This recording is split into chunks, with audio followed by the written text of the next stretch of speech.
Hello सांग माने तो आज ब्लॉग हूँ बहुत स्पेशल मो पाई कारण आज डिनर बनाऊँच मो हजबैंड मो पाई से भी मोर बहुत फेवरेट चिली पनीर तो बहुत मजा आसो मत भाविक तो माने भोक लगुच पेट पूरा आवाज करुचे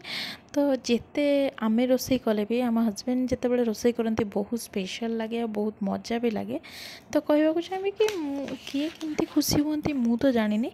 तो मो खुशी होबार रास्ता मो पेटर देकी जाए सेटा मो हजबैंड को बहुत भल भाव जना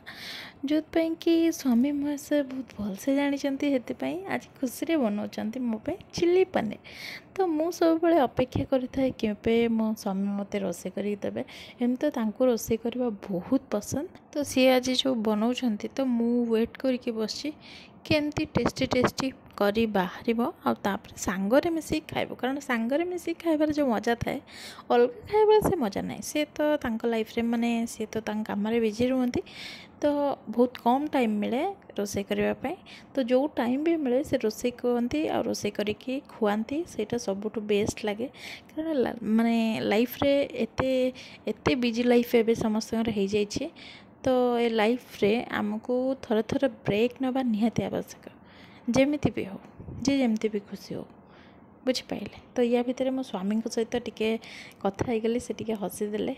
तापरे पनीर रेडी ही आसला ग्रेवी रे ऑलरेडी ऐड हो सारा तो बहुत जल्दी मत तो रही पारुनी मुझे खसा पड़गला मैंने मुझे देखिए सब धीरे धीरे भोक क्रिएट हो जोरे जोरे तो तापरे गर्मा गर्म रोटी सहित चिली पनीर परसी देले आउे सांगरे मिसी खाइलु। रहुची जय जगन्नाथ। हैप्पी रथ यात्रा टू ऑल।